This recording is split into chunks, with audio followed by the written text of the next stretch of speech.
పన్నీర్ అంటే ఎవరికి ఇష్టం ఉండదు చెప్పండి. పన్నీర్‌ని ఎలా చేసినా అందరూ తినేస్తారు గదా!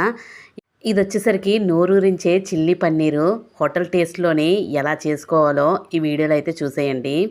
నేనైతే పన్నీరు విశాఖ డైరీదైతే తీసుకుంటానండి. అది 200 గ్రాములది తీసుకున్నాను.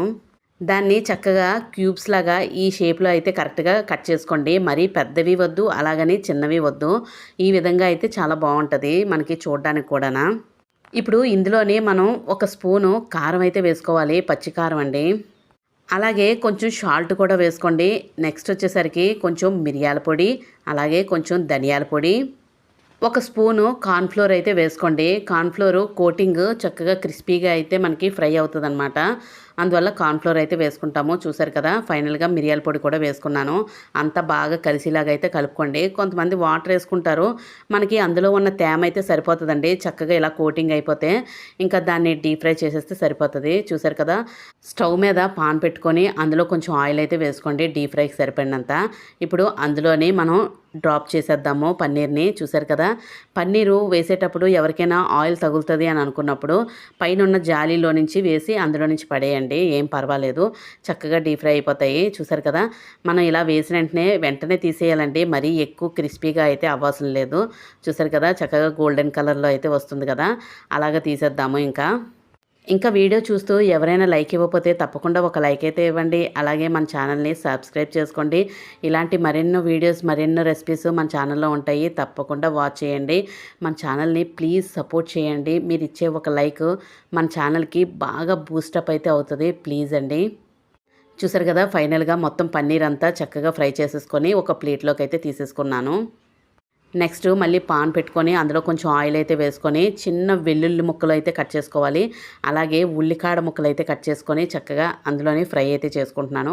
ఎక్కువ ఫ్రై అవసరం లేదండి. చక్కగా మీడియంలో ఫ్రై అయితే సరిపోతుంది. ఇప్పుడు ఇందులోనే ఉల్లిపాయ, క్యాప్సికము, పచ్చిమిర్చి అండి. మీ స్పైసీకి తగ్గట్టుగా పచ్చిమిర్చి అయితే వేసుకోండి. అవన్నీ వేసి కొంచెం సాల్ట్ వేసి అలా మగ్గనిస్తానమాట. ఎక్కువ ఫ్రై అవసరం లేదు. ఇవి పచ్చి పచ్చిగా ఉంటేనే టేస్ట్ బాగుంటుందండి చిల్లీ పన్నీర్లోని. ఇప్పుడు ఇందులోనే కొంచెం సరిపడినంత కారంకి పచ్చి కారం అయితే వేసుకుంటున్నాను. నెక్స్ట్ టమాటా కెచప్ అయితే వేసుకున్నానండి. మీరు ఉంటే సోయా సాస్ వేసుకోండి. నా దగ్గర లేదు అందుకని సోయా సాస్ వేసుకోలేదు. అయినా బాగానే వస్తుంది టేస్ట్, ఏం ప్రాబ్లం లేదు. చూసారు కదా! అన్నీ కొంచెం ఫ్రై అయిన తర్వాత ఇందులోకి ఒక స్పూన్ కార్న్‌ఫ్లోర్ అయితే తీసుకొని అందులో కొంచెం వాటర్ వేసుకొని పలచబెట్టుకోవాలి.